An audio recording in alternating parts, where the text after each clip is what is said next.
یہ جو سویڈن میں واقعہ ہوا اور اس سے قبل ٹیری جونز نے جو ہالینڈ میں کیا اور اس طرح کے ملتے جلتے واقعات جو ہوتے رہتے ہیں، یہ اس لیے ہیں کہ یہ لوگ اس کتاب سے ہار گئے۔ اگر قرآن کا مقابلہ کرنے کی ہمت ہوتی تو یہ کوئی تھوڑا کرنے والا کام تھا۔ آزادی اظہار کی بات کرنے والے، بات بات پہ ڈائیلاگ مکالمے کی بات کرنے والے اس سطحیت پہ کیوں اتر آئے؟ اس لیے کہ قرآن کا مقابلہ ان سے ممکن ہی نہیں، اور قرآن نے چیلنج کر رکھا ہے، اور یہ چیلنج آج کا نہیں ہے، یہ صدیوں سے چیلنج ہے۔ چیلنج یہ نہیں کیا گیا کہ بڑی صورت لے کر آؤ، 3 آیات پر مشتمل ایک صورت ہی لے آؤ، نہیں لا سکے۔ تیرے سامنے یوں دبے لچے فصحا عرب کے بڑے بڑے، کوئی جانے کے منہ میں زبان نہیں بلکہ جسم میں جان ہے۔ جب قرآن کا چیلنج قرآن میں موجود ہے اور وہ اس محدود زمانے کے لیے نہیں تھا، قیامت تک ہے کہ صرف 3 آیتیں لے آؤ اس قرآن کے مقابلے میں اور سب جمع ہو جاؤ، وقت بھی جتنا مانگتے ہو، قیامت تک تمہارے پاس وقت ہے۔ تو اگر یہ کام نہیں کر پا رہے اور کتاب رحمت قرآن مجید کے نسخے کو توہین کا نشانہ بناتے ہیں، تو اس کا مطلب سیدھا سیدھا یہ ہے کہ یہ شکست خوردہ لوگ ہیں۔ یہ جو مکالمے کی اور ڈائیلاگ کی بات کرتے ہیں، یہ صرف زبان سے اور منہ سے کرتے ہیں۔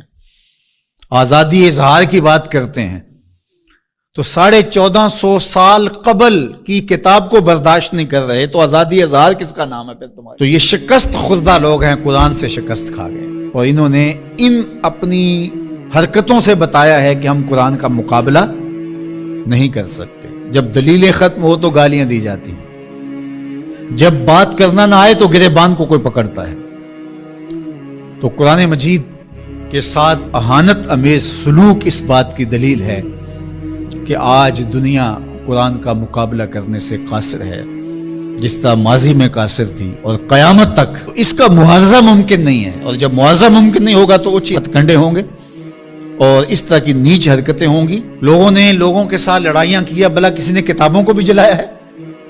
کسی نے کتابوں کی بھی بے حرمتی کی ہے؟ کبھی ایسا بھی ہوا ہے؟ اور آج جو مغرب کے قصیدے پڑھتے پھرتے ہیں، یہ ان مکروہ چہروں کو دیکھیں۔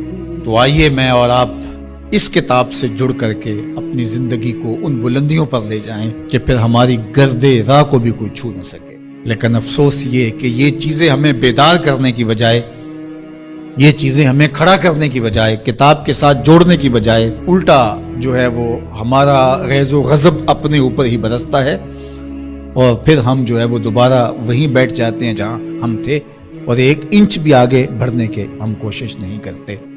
یہ واقعات امتوں کو کھڑا کر دیتے ہیں۔ آپ تاریخ پڑھیں، چھوٹے چھوٹے واقعات سے قومیں کھڑی ہو جاتی ہیں، لیکن قوم ہو تو کھڑی ہوگی نا، اور جب قوم ہی نہیں ہوگی تو قیامت بھی ٹوٹ جائے تو کوئی فرق نہیں پڑتا۔ اقبال نے کہا تھا، جس سے تعمیر ہو آدم کی یہ وہ گل ہی نہیں۔ اس مٹی سے پھر کچھ بھی نہیں بنے گا، یہ مٹی کی مٹی رہے گی، تودا رہے گا ریت کا، کچھ بھی نہیں بنے گا۔ قیامتیں گزر جائیں تو کچھ نہیں ہوتا۔ تو یہ چیزیں امت کو کھڑی کر دیں، اور کتاب رحمت کے ساتھ ہم جو ہے وہ جڑ جائیں، اور اس طرح جڑیں کہ ہمارا اوڑھنا بچھونا اس کتاب کی تعلیمات کے نتیجے میں ہو، اور پھر دیکھنا کہ دنیا تسخیر کرنے کا راستہ یہیں سے نکلے گا۔ اللہ جل شانہ ہمیں ہمت عطا فرمائے۔ اگرچہ ہمارا دل بہت دکھا ہے اس معاملے کے اندر، اور اس وقت پیدر پہ ایسے واقعات ہوتے ہیں کہ ہمارا دل زخمی ہوتا ہے، لیکن ہم اس کا کیا کر سکتے ہیں جب تک ہمارے پاس قوت نہیں ہوگی، شوکت اور حشمت نہیں ہوگی۔ مغلوب قومیں سوائے پیچ و تاب کے اور کیا کر سکتی ہیں؟ غالب قومیں جو ہیں وہ فیصلے کرتی ہیں، اور فیصلے ہی نتیجہ خیز ہوتے ہیں۔ تو جب تک ہم قوم نہیں بنیں گے، امت نہیں بنیں گے، اس وقت جو ہے وہ ہم اسی صورتحال میں رہیں گے، اور ہمارا وجود جس طرح زخمی ہے، تشتت کی وجہ سے جسم زخمی ہے امت کا، کہ ہم 72-73 گروہوں میں بٹے ہوئے ہیں، اور دشمن اس پہ بہت خوش ہے، اس لیے کہ اس سے اس کو فائدہ پہنچ رہا ہے، اور ہم آپس میں الجھ کر کے اپنی طاقت کو ایک دوسرے کے اوپر ظاہر کر رہے ہیں۔ دوسری جانب ہم جغرافیائی تقسیمات پر یقین اس قدر پختہ رکھ لیا ہے، جو ایک مغرب کی سازش تھی۔ جب سلطنت عثمانیہ ٹوٹی تھی، عرب ممالک کو ٹکڑیوں میں بانٹ دیا گیا، اور باقی ممالک کو جو ایک وحدت تھی امت کی، اس کو تقسیم کر دیا گیا، اور یورپ یونین 27 ممالک کے اوپر خلافت سے تصور دے کے دوبارہ جڑ جاتے ہیں۔ وہ بکھرے ہوئے جڑ کر کے اپنا مشترکہ دفاع، مشترکہ کرنسی اور یہ ساری چیزیں بنا کے تو وہ باقاعدہ 27 ملک جڑ جاتے ہیں، 50 ریاستیں امریکہ کی ہیں جو جڑی ہوئی ہے اور ایک وحدت ہے۔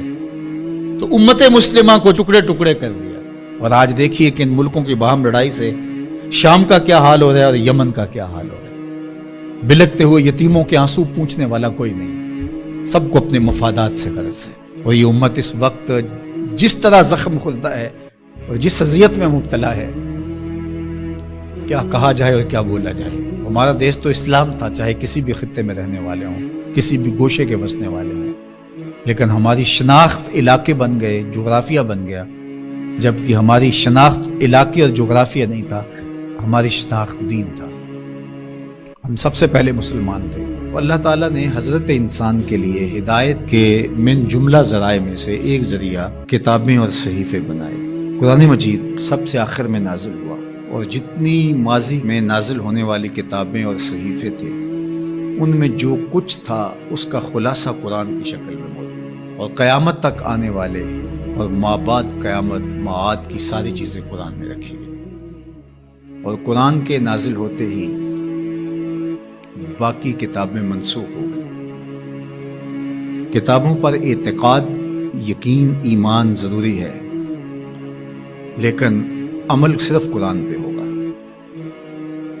یتیمے کے نا کردہ قرآن درست، کتب خانائی چند ملت بشست۔ ابھی قرآن مکمل نہیں ہوا کہ پچھلی کتابیں منسوخ ہو گئی۔ قرآن کے پہلے حرف سے ہی پچھلی کتابیں منسوخ ہو گئی۔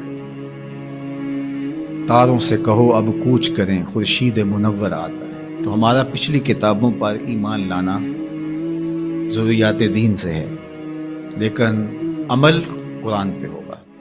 اس وقت دنیا کا کوئی بھی مذہب، کسی بھی مذہب کا ماننے والا، وہ اپنے مذہب کی کتاب کو ہاتھ میں پکڑ کے یہ نہیں کہہ سکتا کہ یہ وہی کتاب ہے جو نازل ہوئی۔ وہ بھی کہتے ہیں کہ جناب اس میں ضرور کمی بیشی ہے، کوئی تھوڑی مانتا ہے، کوئی زیادہ مانتا ہے، لیکن آنکھیں بند کر کے قرآن مجید کا نسخہ ہاتھ میں پکڑ کے حضور کا غلام کہہ سکتا ہے یہ وہی کتاب ہے، من و عن، حرف بحرف، بغیر کسی تغیر اور تبدل کے، جو میرے رسول کے سینے پہ نازل ہوئی ہے۔ تو یہ چیز کس قدر تیقن پیدا کرتی ہے، کس قدر یقین کی بجلیاں پیدا کر دیتی ہے سینے میں۔ پھر آنکھیں بند کر کے عمل کیوں نہیں کریں گے؟ کتاب پر ایمان لانے کا مطلب پوری کتاب پر ایمان لانا، اس کے تقاضوں پر ایمان لانا، اس کے احکام کو ماننا، اور اس کے نواہی سے اجتناب کرنا، یہ تقاضا ہے اس ایمان کا۔ تو یہ نہیں کہ جو چیز سمجھ میں آئے، پسندیدہ ہو، نفس پر شاک نہ ہو، نفس کو مرغوب ہو، محبوب ہو، اس پر تو عمل بھی ہو، اس پر بات بھی ہو، اور جو چیز نفس پر شاک ہو تو اس کو جو ہے وہ چھوڑ دیا جائے۔ تو یہ ایمان کا مفہوم نہیں ہے۔ ایمان کا مفہوم یہ ہے کہ پوری کتاب پہ ایمان لایا جائے۔ اور جبریل امین حضور کے قلب اطہر پر القاء کیا ہے قرآن کو، حضور کی زبان پہ نہیں اترا، حضور کے دل پہ اترا۔ بلکہ جب حضور کے قلب اطہر پر قرآن اترتا تو آقا کریم جلدی جلدی اس کو زبان پہ لاتے، تو آواز آئی لا تحرک بہی لسانک لتعجل بہی۔ اللہ اکبر، محبوب جلدی نہ کیجئے، جس رب نے قلب میں اتارا ہے وہ زبان پر بھی لے آئے۔ تو وہ حرف و صوت سے مرکب نہیں تھا، وہ ایک کیا اس کے لیے لفظ کہیں، چونکہ یہاں لفظ بھی دم توڑتے ہیں، یہاں حرف بھی سوختہ پا ہیں، یہاں تخیل کا مرغ عقل بھی تھک کے گر جاتا ہے۔ وہ جانے اور وہ جانے کیسے دیا ملائے اعلیٰ میں۔ وہ منظر بھی تو ہم دیکھتے ہیں کہ رب اپنے محبوب سے پوچھتا ہے کہ یہ فرشتے کیا بات کر رہے ہیں، تو حضور معذرت کرتے ہیں، تو اللہ تعالیٰ اپنا دست قدرت، اب یہاں اور کیا کہا جائے، کسی اور کا ہوتا تو ہاتھ کہہ لیتے، لیکن یہاں تو دست قدرت، فوضع کفہ بین کتفی، تو اس نے دست قدرت میرے دو کندھوں کے درمیان رکھا۔ تو پھر کیا ہوا، دست قدرت یہاں آیا، ٹھنڈ میرے سینے میں پڑ گئی۔ اللہ اکبر فعلمت ما فی السماوات والارض، تو پھر کوئی کائنات کی چیز رہی نہ جو میرے سینے میں ڈال نہ دی گئی۔